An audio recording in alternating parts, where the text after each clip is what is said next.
Hey guys, it's Chandra and welcome back to my little kitchen. Now today I've got half a kg of lamb mince in the fridge ready to use up. I don't want kebabs, I don't want smash burgers, I actually fancy a curry, and that too without potatoes this time around. So can you guess what I'm making today? Well, if you haven't guessed already, I'm making Keema Matar. Now Keema Matar is also known as mince and pea curry. Perfect. These two sort of like ingredients come together wonderfully and they complement each other, and I'm going to show you how I make my version of Keema Matar. So let's run through the ingredients quickly and then we'll start cooking.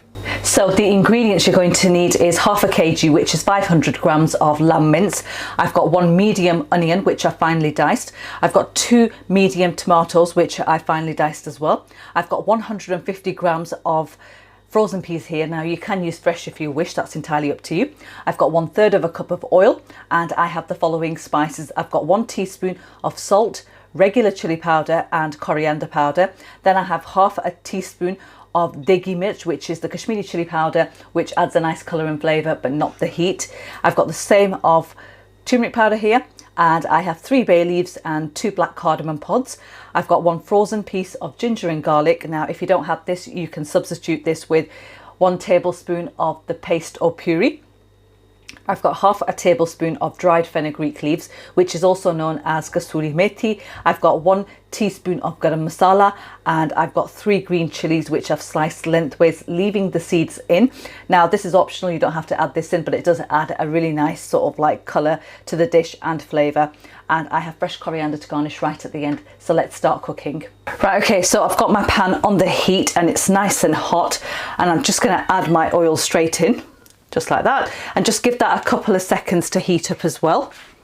Right, okay, so my heat setting is on a 6, which is a medium heat setting, and I'm going to go straight in with my whole spices first of all, and then add my onions in.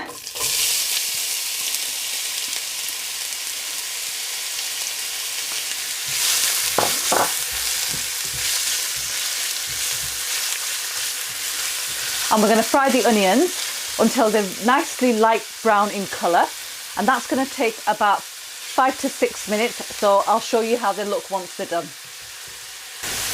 Right, okay, so the onions have light browned really nicely. It's been about 6 minutes that they've been cooking away, and now to this I'm going to add the ginger and garlic and just give it a minute or so just to sort of like get rid of the rawness.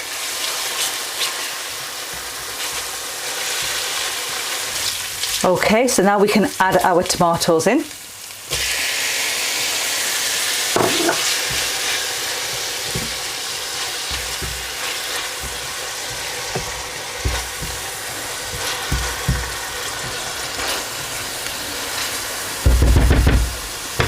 I'm going to add a little bit of water into this just to help the tomatoes to soften up.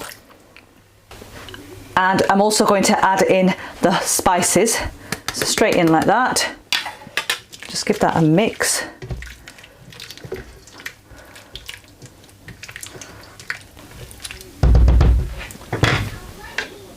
And then I'm going to pop the lid on, and I'm going to allow that to cook now, just so the tomatoes soften up for about 4 to 5 minutes with the lid on, stirring occasionally.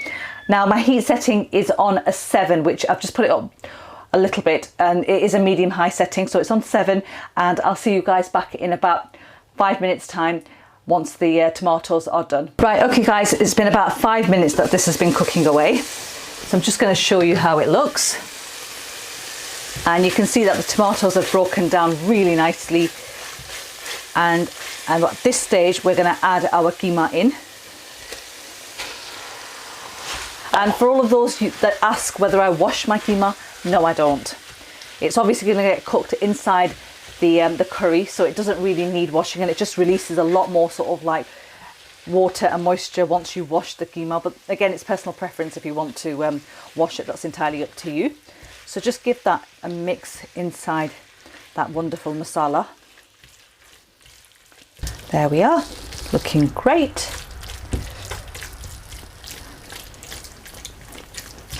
I'm just helping the keema sort of like just by breaking it up a little.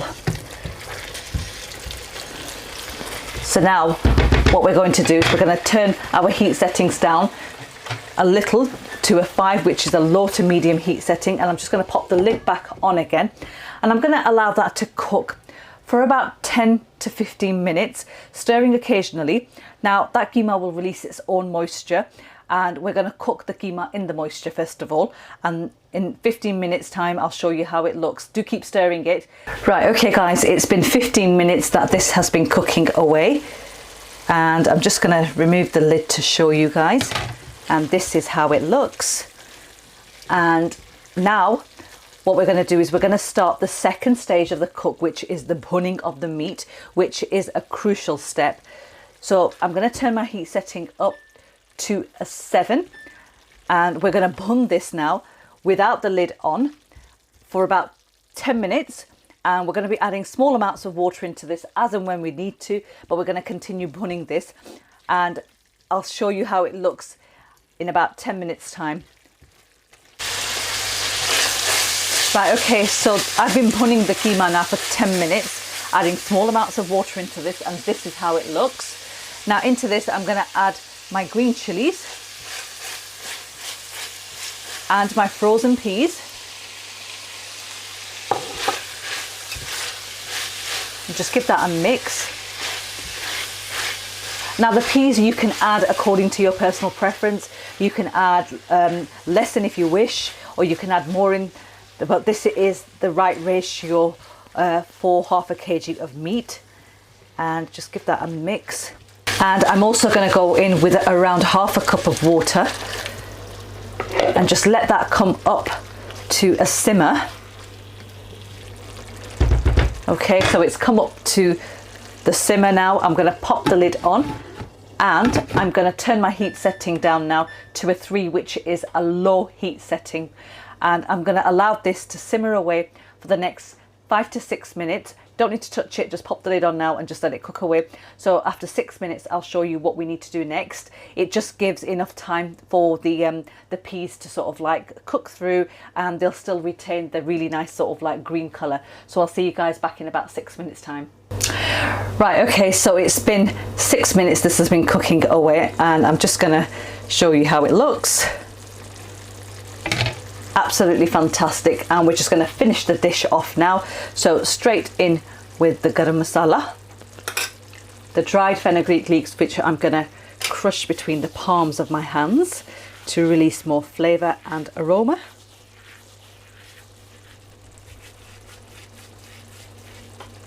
Just like that. And lastly, fresh coriander just over the top like that.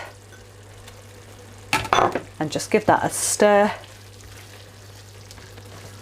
I'm going to turn my hob off now. Oh, smells phenomenal.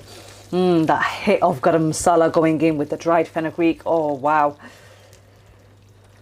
And this is good to go. Perfect.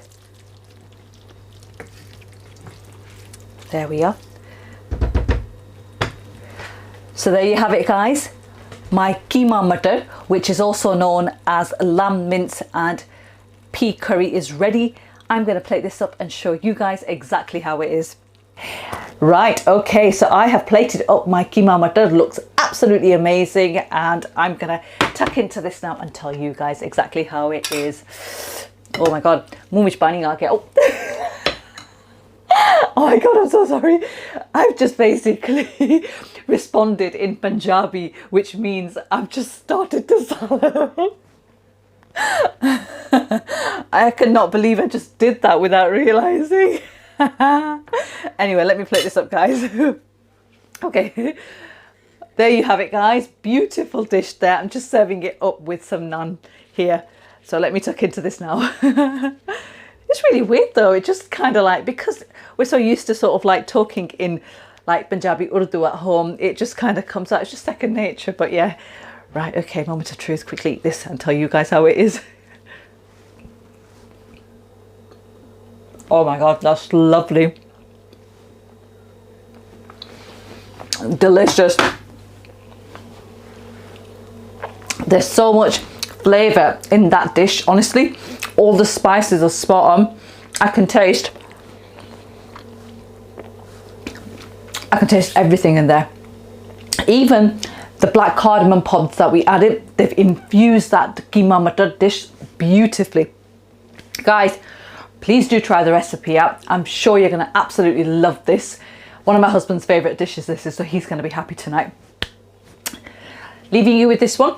I'll catch you next week with another new one. In the meantime, do like the video.